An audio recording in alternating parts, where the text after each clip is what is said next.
दोस्तों शाम हो चुकी है और वक्त हो चला है सुनने का एक और हास्य कथा आप ही के इस शो पर जिसका नाम है छोटी सी कहानी प्रतिमा की ज़ुबानी। दोस्तों आज मैं आपके लिए लेकर आई हूँ एक रोचक हास्य कहानी जिसका नाम है किस्सा ठाकुर के उल्लू का, जिसे हमने लिया है हिंदी वार्ता से। तो आइए सुनते हैं इस कहानी को। बहुत समय पहले की बात है। एक गाँव में एक ठाकुर रहता था। ठाकुर का असली नाम संग्राम सिंह था, पर उनका यह नाम बहुत कम लोग जानते थे। ठाकुर साहब के नाम से ही वे अपने इलाके में प्रसिद्ध थे। ठाकुर साहब बड़े ठाट बाट के आदमी थे, खाने पीने के बेहद शौकीन। ज़मीन काफ़ी थी, पर उसकी आमदनी खाने पीने और ठाट बाट में ही उड़ जाती थी। ठाकुर साहब को पक्षी पालने का बड़ा ही शौक था। उनकी हवेली एक अच्छा खासा चिड़ियाघर बन चुका था। इधर उधर पिंजरों में पक्षी लटकते नजर आते। इन पक्षियों में सबसे अधिक दर्शनीय एक उल्लू था, जो ठाकुर साहब को सबसे प्रिय था। वैसे देखने में उस उल्लू में ऐसी कोई विशेषता नहीं थी, पर ठाकुर साहब ने उसे एक विशेष आदत का अभ्यास करा दिया था। उनके आदेश पर वह सोने की गिन्नी को निगल जाता था और उनके आदेश देने पर गिन्नी को मुंह से उगल भी देता था।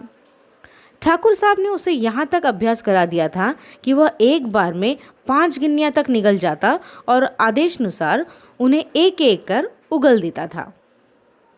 अपने उल्लू की इस विशेषता को ठाकुर साहब ने किसी को बताया नहीं था।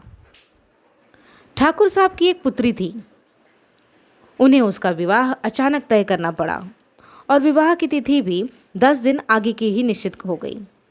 बेटी का विवाह सिर पर और ठाकुर साहब ठन ठन गोपाल, एक पैसा पास नहीं। समस्या विकट थी, पर वे घबरा नहीं। उन्होंने तय कर लिया कि बेटी की शादी निश्चित तिथि पर ही धूमधाम से होगी। उसी गांव में एक साहूकार था। ब्याज पर धन देता था, ब्याज भी कस कर लेता था और मूलधन के बदले में कोई न कोई आभूषण गिरवी रख लेता था। ठाकुर साहब उसी साहूकार के पास गए और बोले, सेठ जी, मेरी बेटी का ब्याह सिर पर अचानक आ पड़ा है और आपके ही भरोसे मंजूर कर लिया है, कुछ मदद कीजिए। ठाकुर साहब की बात सुनकर साहूकार ने पूछा कि कितना रुपया चाहिए ठाकुर साहब। ठाकुर साहब बोले, यही कोई 10,000 से काम चल जाएगा सेठ जी। अब 10,000 तो उस जमाने में मायने रखते थे। सुनकर पहले तो साहूकार चौंका, फिर कुछ सोचकर बोला, गिरवी रखने को क्या लाए हो ठाकुर साहब। गिरवी की बात सुनकर ठाकुर साहब चौंके, आश्चर्य से बोले, भाई लाया तो कुछ नहीं, मैं तो लेने आया हूँ। लेकिन क्या आपको मुझ पर विश्वास नहीं है जो ऐसी बातें कर रहे हैं। साहूकार ने दलील दी, विश्वास आप पर और आपकी नीयत पर किसी नहीं होगा, पर व्यापार में विश्वास से ही काम नहीं चलता। लेन देन का काम अपने नियमों पर ही चलता है। यह सुनकर ठाकुर साहब कुछ देर तो असमंजस में पड़ रहे, फिर कुछ सोचकर बोले, ठीक है सेठ जी, मेरे पास एक बहुमूल्य चीज़ है। हालांकि उसे मैं किसी भी कीमत पर नहीं देता, पर बेटी का ब्याह करना है, इसलिए मजबूरी में उसे मैं आपके यहाँ गिरवी पर रख दूंगा। बहुमूल्य चीज़ की बात सुनकर सेठ के मुंह में पानी भर आया। उत्सुकता से बोले, ऐसी कौन सी चीज़ आपके पास है। ठाकुर साहब ने धीरे से सेठ के कान में कहा, एक उल्लू है सेठ जी, सुनहरी उल्लू। साहूकार चौंक कर बोला, उल्लू, सोने का उल्लू, कितने तोले का है। ठाकुर साहब बोले, सोने का बना हुआ नहीं, जीता जागता उल्लू है सेठ जी। यह सुनकर सेठ हंसा और बोला, आप भी मजाक करते हैं ठाकुर साहब, मैंने तो समझा कि 20-30 तोले का सोने का उल्लू होगा। अब ठाकुर साहब ने फुलझड़ी छोड़ी, बोले, अरे सेठ जी, यह उल्लू सोने की एक गिन्नी रोज उगलता है।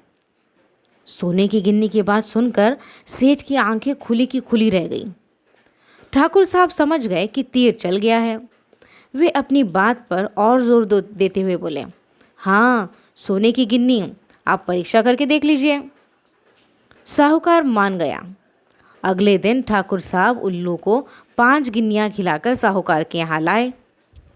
उल्लू को सामने बिठाकर कहा, उगल बेटा, और उल्लू ने एक गिन्नी उगल दी। दूसरे दिन भी ठाकुर साहब ने साहूकार के सामने एक गिन्नी उगलवाई और तीसरे दिन सेठ से कहा कि अब वे उल्लू को आदेश दें। उत्सुकता से भरा साहूकार बोला, उगल बेटा, और उल्लू ने एक गिन्नी उगल दी। सेठ का मन बल्लियां उछलने लगा।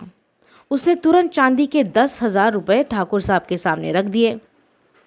ठाकुर साहब ने रुपए थैली में भरे और जाते जाते बोले, सेठ जी, आपके ये 10,000 जल्दी ही लौटाकर अपना उल्लू ले जाऊंगा।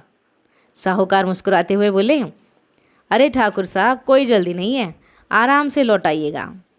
ठाकुर साहब चले गए। साहूकार उल्लू के लिए एक खूबसूरत पिंजरा लाया और उसमें उसे बिठाकर अपने सोने के कमरे में टांग दिया।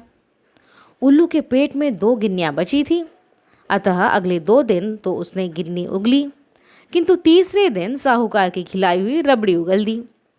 जब 2-3 दिन तक वह रबड़ी उगलने का क्रम चला तो साहूकार घबराया और नौकर को भेजकर ठाकुर साहब को बुलवाया।